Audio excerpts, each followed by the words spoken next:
एक समय की बात है। एक गांव में एक मूर्तिकार रहता था। मूर्ति कला में अत्यधिक प्रेम के कारण उसने अपना संपूर्ण जीवन मूर्तिकला को समर्पित कर दिया। परिणामतः वह इतना पारंगत हो गया कि उसकी बनाई हर मूर्ति जीवंत प्रतीत होती थी। उसकी बनाई मूर्तियों को देखने वाला उसकी कला की बहुत प्रशंसा करता था। उसके गांव में ही नहीं बल्कि उसकी कला के चर्चे दूर दूर के नगर और दूसरे गांवों में होने लगे थे। ऐसी स्थिति में जैसा सामान्यतः होता है वैसे ही मूर्तिकार के साथ भी हुआ। उसके भीतर अहंकार की भावना जागृत हो गई। वह स्वयं को सर्वश्रेष्ठ मूर्तिकार मानने लगा। उम्र बढ़ने के साथ जब उसका अंत समय निकट आने लगा तो वह मृत्यु से बचने की युक्ति सोचने लगा। वह किसी भी तरह स्वयं को यमदूत की दृष्टि से बचाना चाहता था ताकि वह उसके प्राण ना हर सके। अंततः उसको एक युक्ति सूझ ही गई। उसने अपनी बेमिसाल मूर्तिकला का प्रदर्शन करते हुए 20 मूर्तियों का निर्माण किया। वे सभी मूर्तियां हूबहू उसके समान थीं।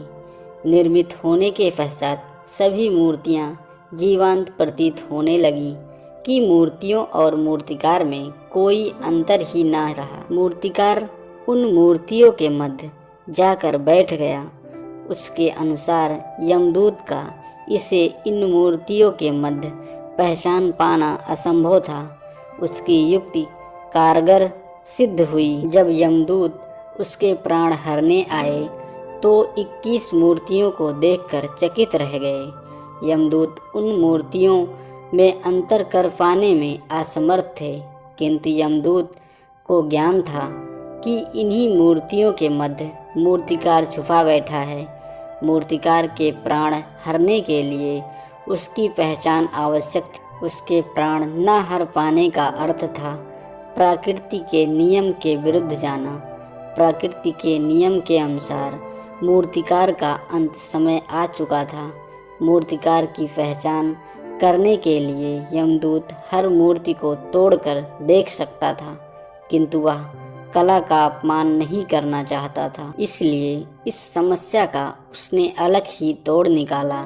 उसे मूर्तिकार के अहंकार का बोध था, अतः उसके अहंकार पर चोट करते हुए वह बोला, वास्तव में सब मूर्तियां कलात्मकता और सौंदर्य का अद्भुत संगम है, किंतु मूर्तिकार एक त्रुटि कर बैठा।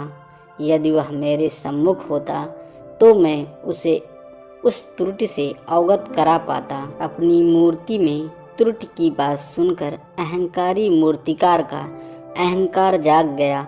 उससे रहा नहीं गया और तुरंत अपने स्थान से उठ बैठा और यमदूत से बोला, त्रुटि? असंभव।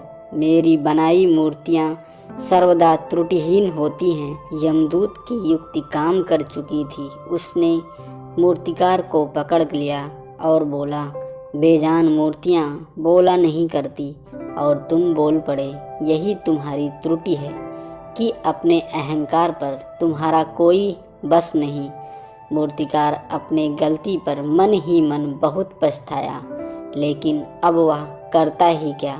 यमदूत मूर्तिकार के प्राण हरकर यमलोक वापस चला गया। दोस्तों, अहंकार विनाश का कारण है, इसलिए अहंकार को कभी भी खुद पर हावी नहीं होने देना चाहिए। दोस्तों, आपको हमारी कहानी पसंद आई हो तो लाइक करें, शेयर करें और ऐसी ही नई कहानी सुनने के लिए चैनल को सब्सक्राइब जरूर करें। धन्यवाद।